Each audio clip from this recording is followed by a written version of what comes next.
Awesome! You've started your journey to become an SUAS certified pilot. Let's get started with this first session. In this session, we'll be talking about the applicability of Part 107. To truly understand this, we need to know what it means to be a recreational drone or unmanned aircraft pilot. So we'll be taking a look at the most recent update in rules and regulations, which is Section 349. There are two broad types of drone or SUAS pilots, recreational or non-recreational, which is oftentimes commercial.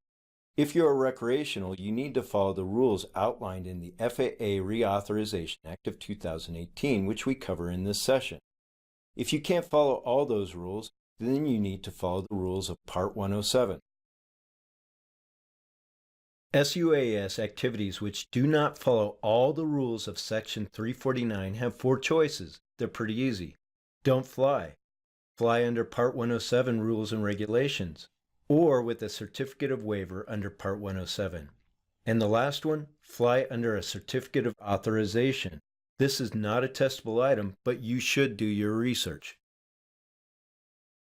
It is important to review the FAA Reauthorization Act of 2018, Title III, Subtitle B, Section 349, which repealed the commonly known Section 336 Special Rule. I know, that sounds like a lot, but we'll cover it in detail in a few steps. You just need to know if your UA activities do not align with Section 349 rulemaking, then you need to follow Part 107. Here is the first and most important rule of Section 349. The aircraft is flown strictly for hobby or recreational use. This is the same verbiage as the repealed Section 336, no changes there, but it is the linchpin. The next rule, the aircraft is operated in accordance with or within the programming of a community-based organization's set of safety guidelines that are developed in coordination with the FAA. An example of this would be the Academy of Model Aeronautics. The third rule states that the aircraft is flown within the visual line of sight of the person operating the aircraft, or a visual observer co-located and in direct communication with the operator. It is important to note that this is the same as the repealed Section 336, but visual observer rule was added. This is also the same as Part 107. Next up, the aircraft is operated in a manner that does not interfere with and gives way to any manned aircraft. Same as Part 107. Okay, number 5. In Class B, Class C, or Class D airspace, or within the lateral boundaries of the surface area of Class E airspace designated for an airport, very important, the operator obtains prior authorization from the administrator or a designee before operating and complies with all airspace restrictions and prohibitions. This is the same as Part 107. I want to take a moment to call out very specific language. It states, within the lateral boundaries of the surface area of Class E airspace designated for an airport. This is very important because there are two types of Class E surface airspace.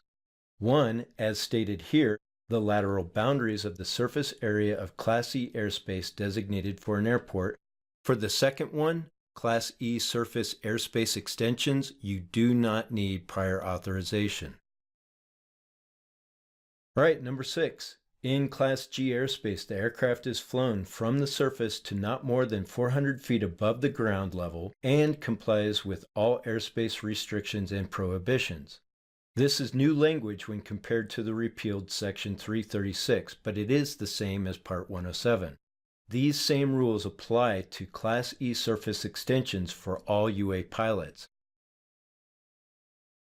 This rule is new and very interesting. It states, the operator has passed an aeronautical knowledge and safety test and maintains proof of test passage to be made available to the administrator or law enforcement upon request.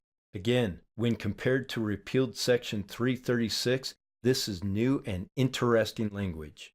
It is also the same as Part 107. Next up, The aircraft must be registered and marked, and proof of registration is made available to the administrator or designee of the administrator or law enforcement upon request. This is also new language, but it is the same as Part 107.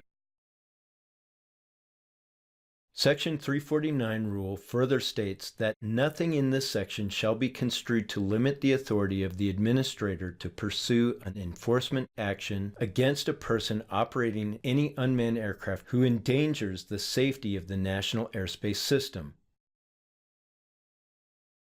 Previously, in the repealed Section 336 special rule for model aircraft, it stated that the aircraft is limited to not more than 55 pounds.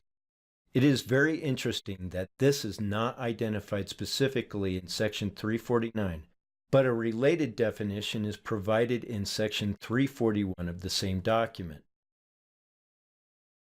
Part 107 applies to SUAS activity if it is other than recreation and/or hobby activity, any exchange of services and/or products, any transactions and any agreements, formal and informal, a business that operates a SUAS. Of course, this could be customer to customer, customer to business, business to business. You get it.